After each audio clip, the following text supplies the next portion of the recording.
Hi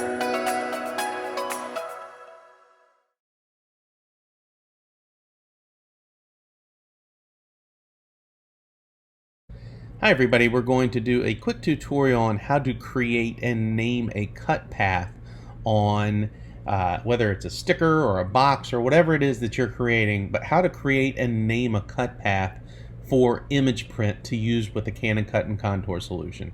So I'm just going to use this sticker. This is a fake school that we made up. I did a fake logo sticker here with the Smithtown Vikings Middle School. So we're just going to use this sticker or this logo to make a sticker. So the first thing we're actually going to do is I'm going to go over here to this magic wand, and this magic wand is cool because it allows me to select a color.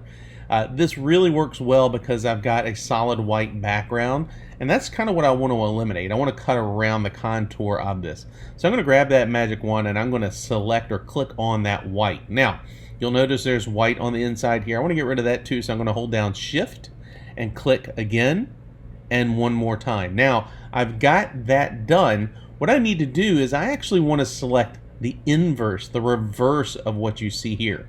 So I'm going to go up to Select, drop down and hit Inverse, which is Shift Command I on a Mac or Shift Control I on a PC. Or I can just go to Select and click Inverse. Once I do that, now it's inverted the selection, and now instead of selecting the white, it's actually selected this Viking logo. I'm going to go up and click on my Marquee Tool, and most of these tools will work. And what you'll see is the magic wand doesn't work as well, but just selecting the Marquee Tool, I'm going to go over and I'm going to right click on the actual Viking logo itself, and then I'm going to go down and click on Mark Work Path. When I click that, I've got a Mark Work Path window that pops open, and it says Tolerance 1.0. Typically 1.0 is just fine. What that does is it's going to assign the number of points that it's giving in terms of the cut path that's going around. If you have something that is really jagged, maybe it's not a real clean design, you can actually move that tolerance up to 2 or 3 or 4, and I'll show you the difference. So I'm going to hit the 1 right now, and you can see all the little dots that are on there. And that's going to be a really tight hug. Well, let me go back. I'm going to go back in the history again. I'm going to right click again. I'm going to go to Mark Work Path. Now I'm going to hit 2.0. And now when I hit it, there's a lot less dots, especially in here, as you can see. And it's not hugging quite as tight in certain areas, but it's a lot less dots. In this scenario, having the number of dots I had before was fine. Where it's really critical is maybe if you're on a circle and it's not a real smooth circle and you're looking for a smoother cut. Circles in particularly, if they have a ton of dots, take forever to cut. So moving that tolerance up is important. So I'm going to go back and I'm going to move that tolerance to 1.0 and I'm going to hit OK. Now when I do that, if I go over here to, I've got my layers, which is actually showing the background, which is showing my image, but I have a paths section too. I'm going to hit that paths tab, and you'll see here I have work path. I'm going to double click work path, and it's going to bring up the save path. Now this is important because I've got the naming nomenclature that's really, really important for how this has to be named for image print to be able to actually read it. So the first thing I'm going to type is IPCUT, IP cut, and that's the beginning for all of them.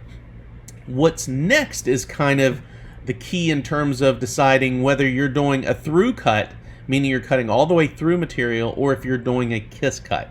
Now in this scenario, I'm doing a kiss cut, but we're going to cover that next. First, let's say we wanted to just cut this completely out of a piece of maybe semi-gloss paper or something like that. What I would do is I would type -1, colon, -1, colon, -1, colon, -1. And that's it. It's really literally that simple. I hit OK, and now I have that cut path right there. So now if I click on this, and if I zoom in, I'll zoom in. As I click on and off of it, you can actually see really, really small in there, but you can actually see that cut path coming on and off. So that cut path is right in there. Let me zoom back out.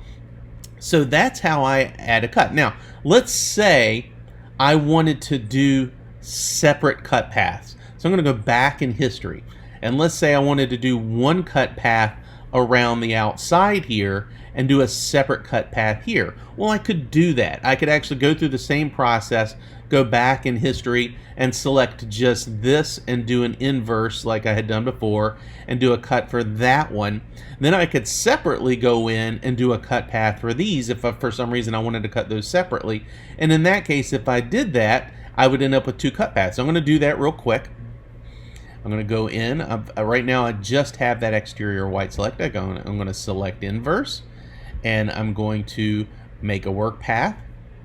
I'm going to keep a tolerance of 1. So I've got my work path. You see my work path right there.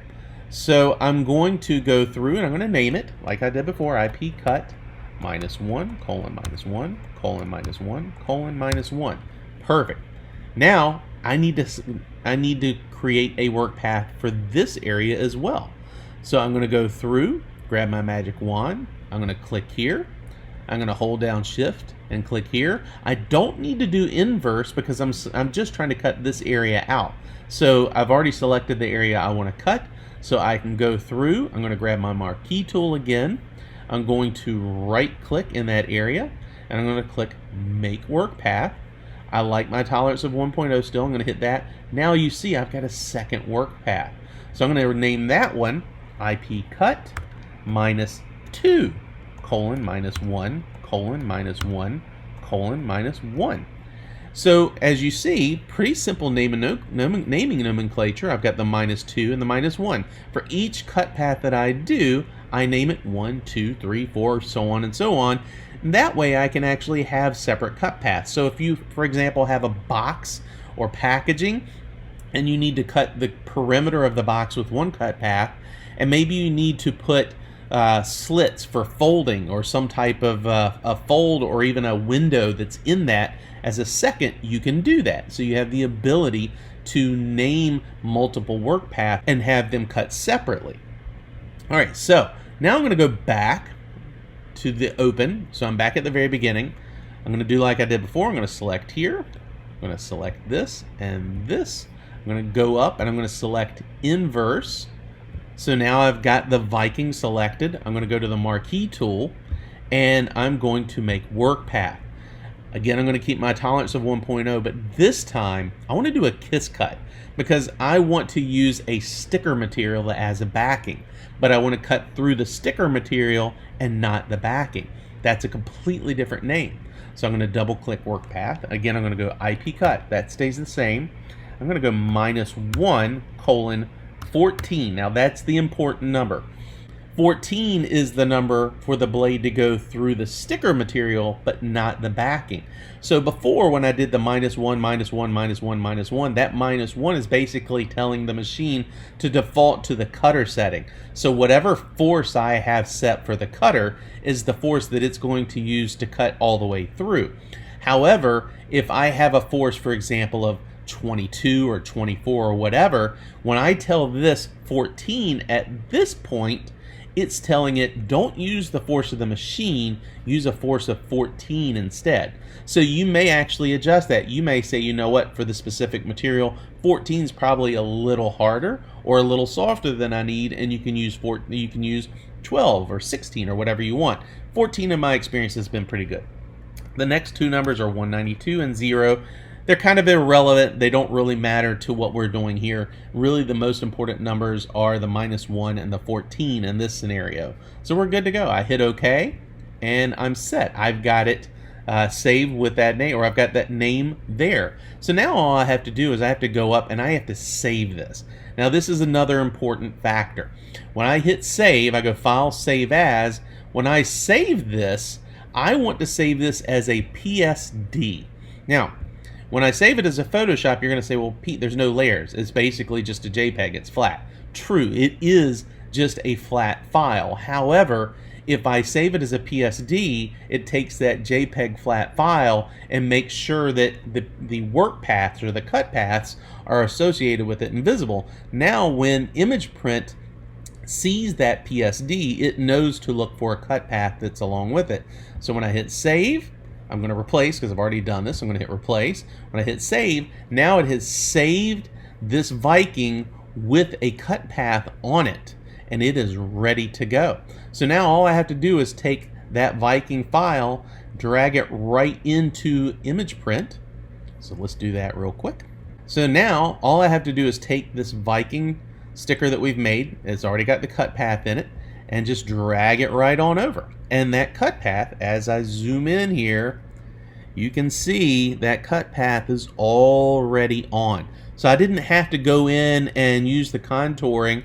This one would have actually been an easy one to do the contouring, where you right click and you click contouring and it brings up the contouring dialog.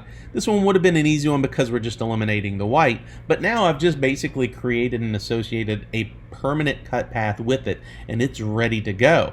And now I can go through, I can click on the corner and hold down shift, and I can drag and I can make just that quick 12 Vikings Smithtown Middle School stickers ready to go, just that quick and simply. Now I do need to go down and make sure that my cutting is turned on, and I have my cut it out is turned on. I don't need to be on Kiss Cut because the Kiss Cut is already built in. So I'm going to set my hanger size to maybe a 3/10 with a 0.75, which is 3/4, and that's just the distance of it, of the actual hangers. And this is actually referring to this cut right here, because as you can see, I've got cut both boundaries and contours clicked. And by doing that, what it's saying is, okay, Pete has gone through and assigned a cut path around here, so I'm going to do that, but it knows to do that as a kiss cut. But now by clicking this, I had not assigned a cut path for the boundary. So now it knows, okay, well, this is the boundary of the entire file.